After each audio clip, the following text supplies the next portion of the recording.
Hello guys, magluto pala tayo ng pepper steak. Itong beef na to ay sirloin. Ayan, nakalimutan ko i-video kanina yung mga paano i-marinate, pero yung pag-marinate naman ito ay nilagyan lang ng cornstarch, salt and pepper, minced garlic, ginger, toyo at saka honey. Ayan, garlic pala.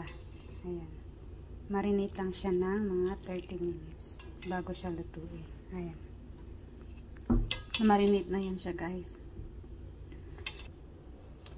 At saka ito naman yung ating gulay na gagamitin sa ating pepper steak. Red and green bell pepper, saka onion. Ano lang siya, naka cubes lang, malalaki.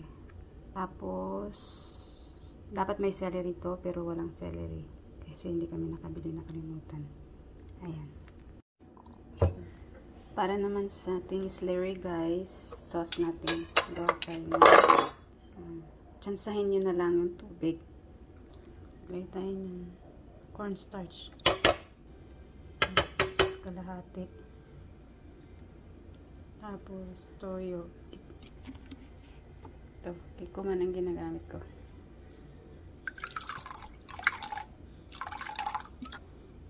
Lagyan din natin ng dark soy sauce,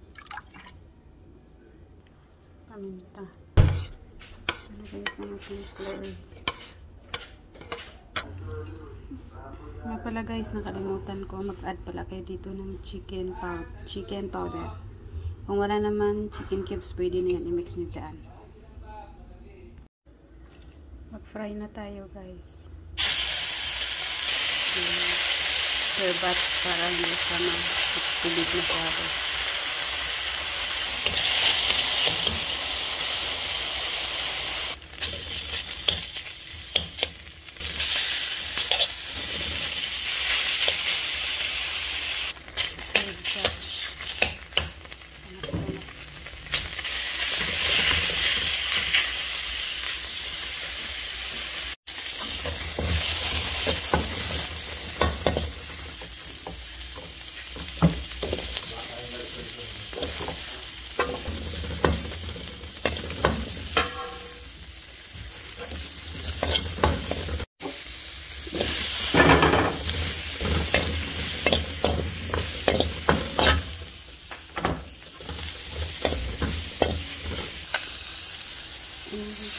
Slow.